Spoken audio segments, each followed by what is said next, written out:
கர்த்தருடைய பரிசுத்த நாமத்திற்கு மகிமை உண்டாவதாக. இந்த வேர்ட்ஸ் ஆஃப் ட்ரெஷர் என்ற யூடியூப் சேனல் மூலமாக உங்களை சந்திப்பதில் கர்த்தருக்குள் மிகுந்த மகிழ்ச்சி அடைகின்றேன். நீங்கள் உங்கள் அவயவங்களை அநீதியின் ஆயுதங்களாக பாவத்திற்கு ஒப்புக்கொடாமல், உங்களை மரித்தோரிலிருந்து பிழைத்திருக்கிறவர்களாக தேவனுக்கு ஒப்புக்கொடுத்து, உங்கள் அவயவங்களை நீதிக்குரிய ஆயுதங்களாக தேவனுக்கு ஒப்புக்கொடுங்கள். நாம் இப்போது அப்போஸ்தலனாகிய பவுல் ரோமாபுரியாருக்கு எழுதின நிருபத்தின் 6வது அதிகாரத்தினுடைய கேள்விகள் மற்றும் பதில்கள் குறித்து பார்க்கலாம். எது பெருகும்படி பாவத்தில் நிலை நிற்கலாம் என்று சொல்லக்கூடாது?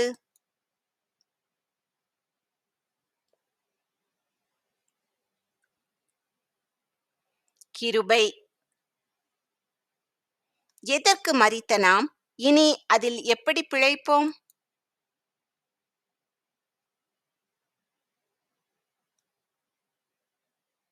பாவத்துக்கு. இயேசு கிறிஸ்துவுக்குள்ளாக நாம் அனைவரும் எதை பெற்றிருக்கிறோம்?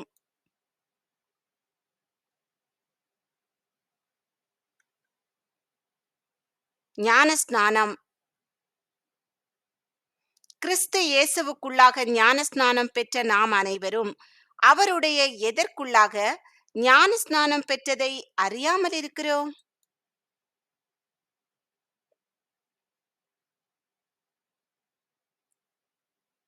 மரணத்துக்குள்ளாக. இயேசு கிறிஸ்துவின் மரணத்துக்குள்ளாக எதை பெற்றிருக்கிறோம்?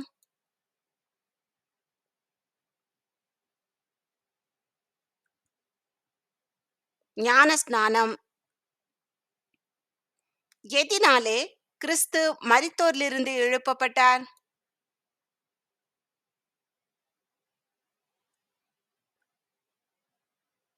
பிதாவின் மகிமையினாலே. நாம் எப்படி நடந்து கொள்ள வேண்டும்?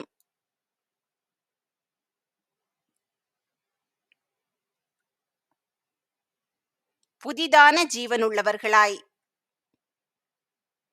நாம் யாருடனே கூட அடக்கம் பண்ணப்பட்டோம்?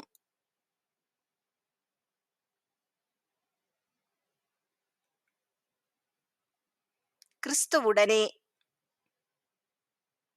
நாம் கிறிஸ்துவுடனே கூட எதினாலே அடக்கம் பண்ணப்பட்டோம்?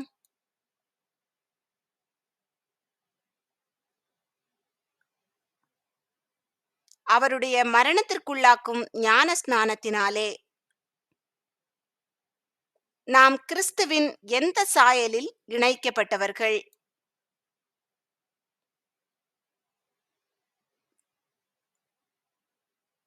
மரணத்தின் சாயலில். நாம் கிறிஸ்துவின் எந்த சாயலிலும் இணைக்கப்பட்டிருப்போம்?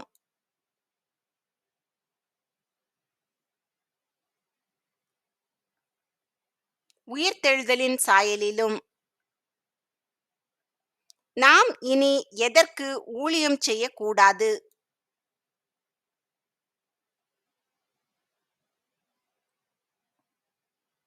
பாவத்துக்கு. நம்முடைய எது ஒழிந்து போக வேண்டும்?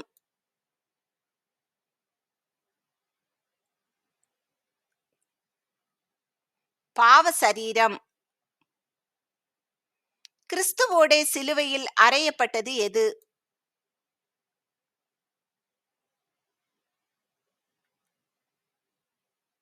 நம்முடைய பழைய மனுஷன்.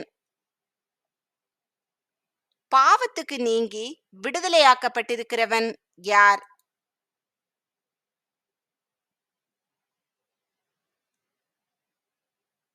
மரித்தவன். நாம் யாருடனே கூட மரிக்க வேண்டும்?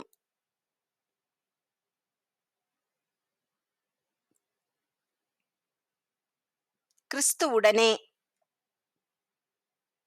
நாம் கிறிஸ்துவுடனே கூட மரித்தோமானால் அவருடனே கூட எப்படியும் இருப்போம் என்று நம்புகிறோம்?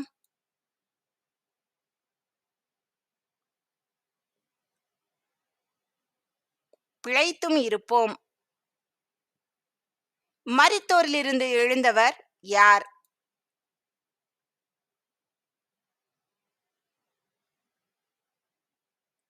கிறிஸ்து மரித்தோரிலிருந்து எழுந்த கிறிஸ்து இனி என்ன செய்வதில்லை?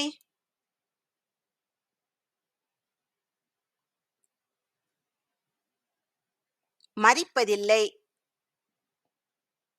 எது கிறிஸ்துவை இனி ஆண்டு கொள்வதில்லை?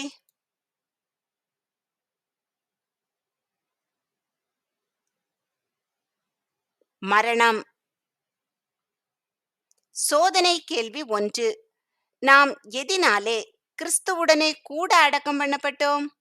ஏ பாவத்தினாலே, பி ஞான ஸ்நானத்தினாலே, சி பரிசுத்தத்தினாலே, டி ஜெபத்தினாலே. இந்த கேள்விக்கான சரியான பதிலை கமெண்டில் தெரியப்படுத்துங்கள். கிறிஸ்து எதற்கென்று மரித்தார்?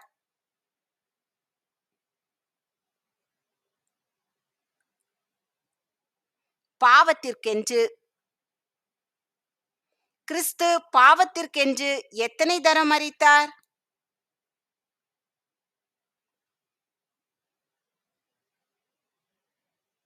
ஒரே தரம். கிறிஸ்து யாருக்காக பிழைத்திருக்கிறார்?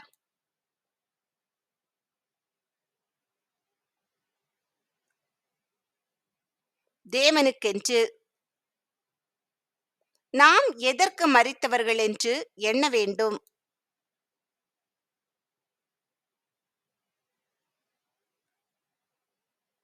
பாவத்திற்கு.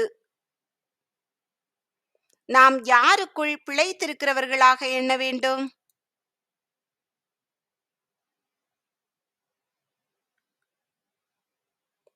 கர்த்தராகிய இயேசு கிறிஸ்துவுக்குள். நாம் யாருக்கென்று பிழைத்திருக்கிறவர்களாக எண்ண வேண்டும்?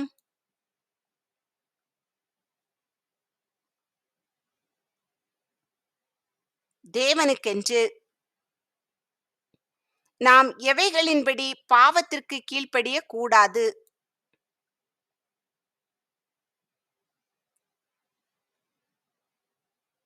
சரீர இச்சைகளின்படி. சரீரம் எப்படிப்பட்டது?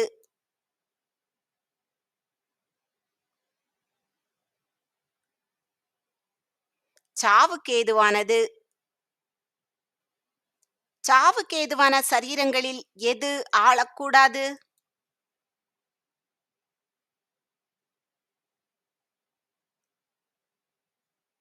பாவம். எவைகளை பாவத்திற்கு ஒப்பு கொடுக்க கூடாது?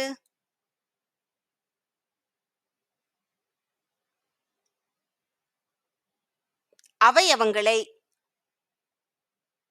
நம் அவயவங்களை எப்படி பாவத்திற்கு ஒப்பு கொடுக்க கூடாது?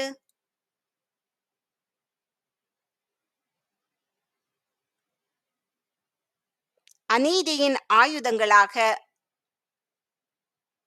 நம் அவயவங்களை யாருக்கு ஒப்பு கொடுக்க வேண்டும்?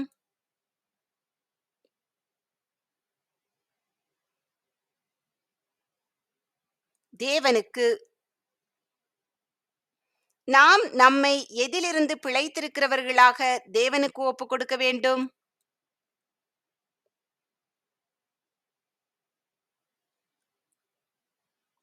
மரித்தோரிலிருந்து.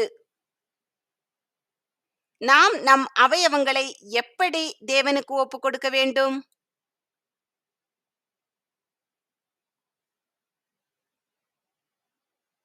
நீதிக்குரிய ஆயுதங்களாக. நாம் எதற்கு கீழ்ப்பட்டவர்கள் அல்ல?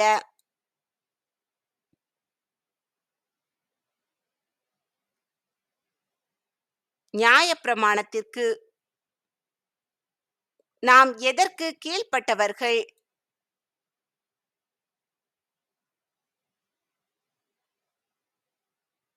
கிருபைக்கு. நாம் கிருபைக்கு கீழ்ப்பட்டிருக்கிறபடியால் எது நம்மை மேற்கொள்ள மாட்டாது?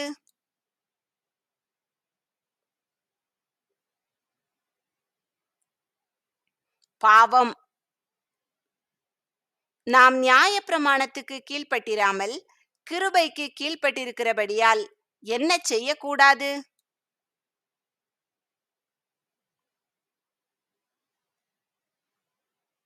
பாவம். மரணத்துக்கு ஏதுவானது எது?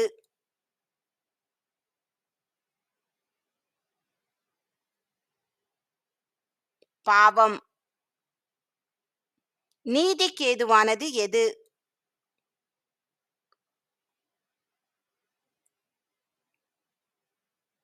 கீழ்ப்படிதல். சோதனை கேள்வி 2. நீங்கள் பாவத்திற்கு மரித்தவர்களாயும் யாருக்கென்று பிழைத்தவர்களாயும் எண்ணிக்கொள்ள வேண்டும்? ஏ கிறிஸ்துவுக்கென்று, பி தேவனுக்கென்று, சி தூதர்களுக்கென்று, டி தீர்க்கதரிசிகளுக்கென்று. இந்த கேள்விக்கான சரியான பதிலை கமெண்டில் தெரியப்படுத்துங்கள். எதற்கு கீழ்ப்படியும்படி ஒப்பு கொடுக்கிறோமோ அதற்கு நாம் எப்படி இருக்கிறோம்?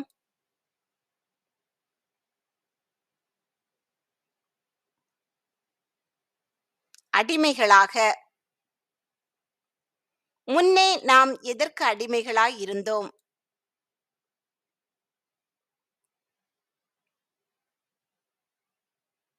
பாவத்திற்கு. நாம் எதற்கு மனப்பூர்வமாய் கீழ்ப்படிந்திருக்கிறோம்?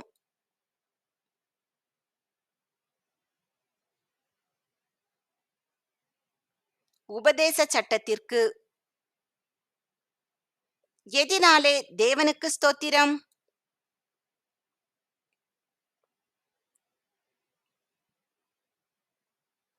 உபதேச சட்டத்திற்கு மனப்பூர்வமாய் கீழ்ப்படிந்ததினாலே. நாம் எதினின்று விடுதலையாக்கப்பட்டிருக்கிறோம்?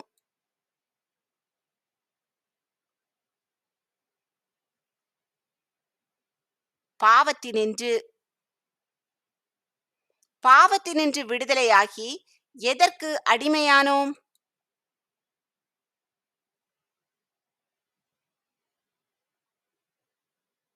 நீதிக்கு. பவுல் யார் பேசுகிற பிரகாரமாய் பேசுகிறார்?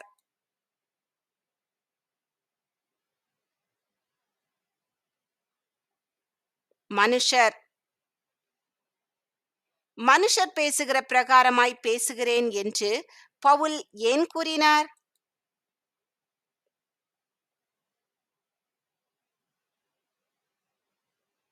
நமது மாம்ச பலவீனத்தி நிமித்தம். முன்னே எதை நடப்பிக்கும்படி நாம் நம் அவயவங்களை அடிமைகளாக ஒப்பு கொடுத்தோம்?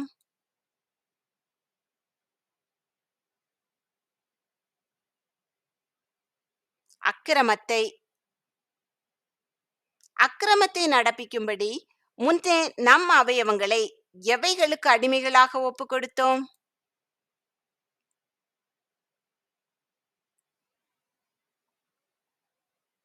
அசுத்தத்திற்கும் அக்கிரமத்திற்கும். எதை நடப்பிக்கும்படி நம் அவயவங்களை அடிமைகளாக ஒப்பு கொடுக்க வேண்டும்?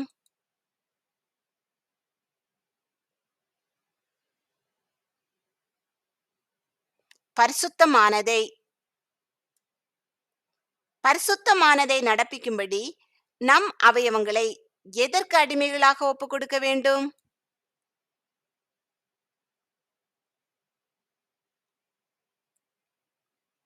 நீதிக்கு. நாம் பாவத்திற்கு அடிமைகளாய் இருந்த காலத்தில் எதற்கு நீங்கினவர்களாய் இருந்தோம்?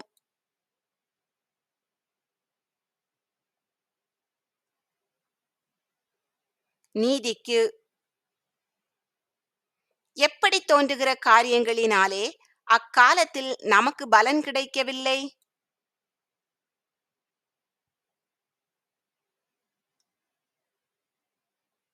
வெட்கமாக. வெட்கமாக தோன்றுகிற காரியங்களின் முடிவு என்ன?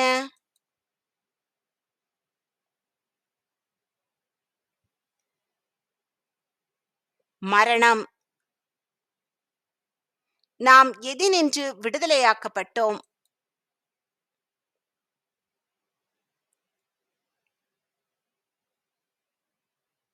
பாவத்தினின்று. நாம் யாருக்கு அடிமைகளானோம்?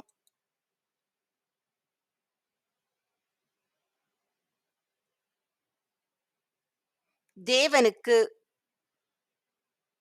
தேவனுக்கு அடிமைகளானதால் கிடைக்கும் பலன் என்ன?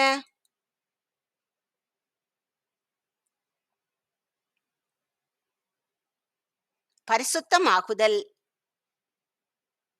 பரிசுத்தமாகுதலின் முடிவு என்ன?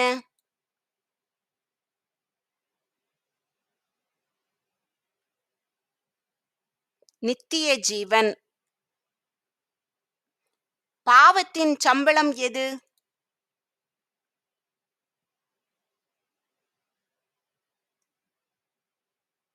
மரணம். சோதனை கேள்வி 3. பாவத்தினின்று விடுதலையாக்கப்பட்டு எதற்கு அடிமைகளானீர்கள்? ஏ கிருபைக்கு, பி நீதிக்கு, சி உலகத்திற்கு, டி பாரம்பரியத்திற்கு. இந்த கேள்விக்கான சரியான பதிலை கமெண்டில் தெரியப்படுத்துங்கள். தேவனுடைய கிருபை வரம் எது?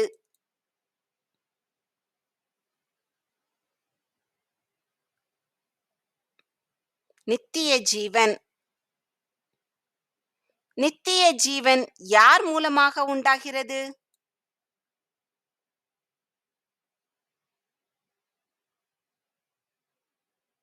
இயேசு கிறிஸ்துவினால். கர்த்தர் உங்களை ஆசீர்வதித்து, பாதுகாத்து, பராமரித்து, போஷித்து, அநேகருக்கு ஆசீர்வாதமானவர்களாக வைத்து வழிநடத்துவாராக. இன்றைய தினம் முழுவதும் உங்களுக்கு ஆசீர்வாதமானதாக அமைவதாக. உங்கள் மூலமாக அநேகர் ஆண்டவருடைய நாமத்தை அறிந்து கொள்வார்களாக. நீங்கள் முதலாவது அப்போஸ்தலனாகிய பவுல் ரோமாபுரியாருக்கு எழுதின நிருபத்தினுடைய 6வது அதிகாரத்தை எடுத்து வாசித்து, பின்பு இந்த கேள்விகளுக்கான பதில்கள் உங்களுக்கு தெரிகிறதா என்று உங்களை நீங்களே சோதித்து பாருங்கள். இல்லை என்றால் திரும்பவுமாக வேதத்தை எடுத்து வாசியுங்கள். இப்பொழுது நீங்கள் பாவத்தினின்று விடுதலையாக்கப்பட்டு தேவனுக்கு அடிமைகளானதினால் பரிசுத்தமாகுதல் உங்களுக்கு கிடைக்கும் பலன். முடிவோ நித்திய ஜீவன். ஆமேன்.